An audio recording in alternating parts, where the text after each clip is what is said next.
নদীর বাইন মাছ, আর এই বাইন মাছ যদি কাঁঠালের বিচি দিয়ে রান্না করেন, এক প্লেট ভাত সবাই বেশিই খাবে।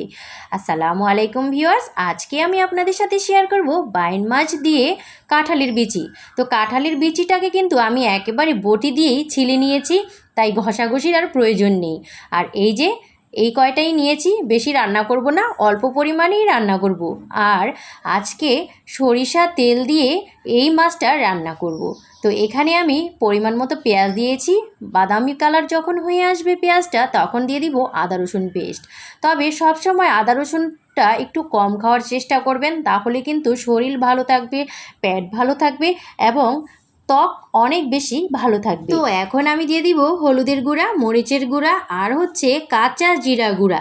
এইটা দেওয়ার চেষ্টা করবেন। আমি সবসময় কাঁচা জিরাটা ইউজ করি মাছের সাথে, তাহলে এটার ফ্লেভারটা অনেক বেশি ভালো আসে। আর এখন দিয়ে দিব কেটে রাখা বাইন মাছগুলো। আর এই বাইন মাছ কাটার ভিডিওটা কিন্তু আমার পিন বক্সে দেয়া আছে আমার পেজে, অবশ্যই সেখান থেকে দেখে নিতে পারেন। অনেকেই কিন্তু বাইন মাছ কাটতে জানে না, তাই অনেকেই ভিডিও খোঁজে, তো অনলাইনে কিন্তু এটার ভিডিওটা দেয়া নেই। তাই আমি কিন্তু একটা কন্টেন্ট তৈরি করেছি এই বাইন মাছ কাটার উপরে, তো আমার ভিডিওটা দেখতে পারেন।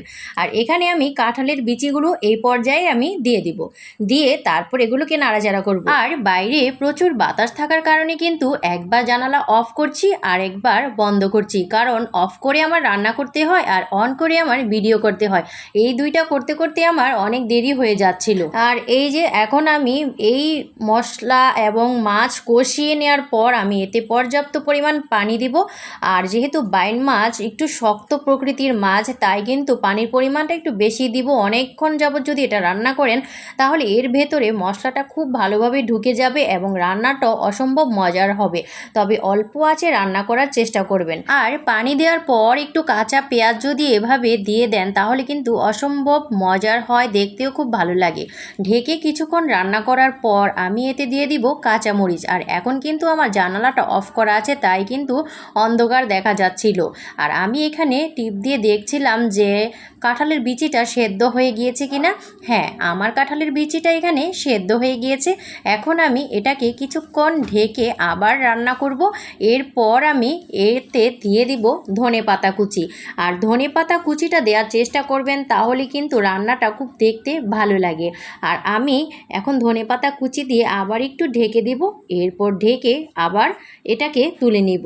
আর বেশিক্ষণ ঢাকা যাবে না, তাহলে ধনেপাতার কালারটা কিন্তু ভালো আসে না, একেবারে দেখতে বাজে লাগে।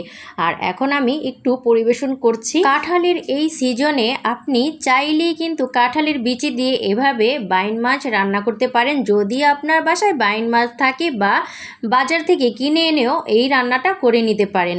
অনেকে আছে ছোট বাইন মাছ দিয়েও কিন্তু এই রান্নাটা করা যায়, ওইটাও কিন্তু খুব মজা হয়। পরিবারের সবাই খুব তৃপ্তি নিয়ে খেয়েছে, আর সেটা দেখে আমারও খুব ভালো লেগেছে। আল্লাহ হাফেজ।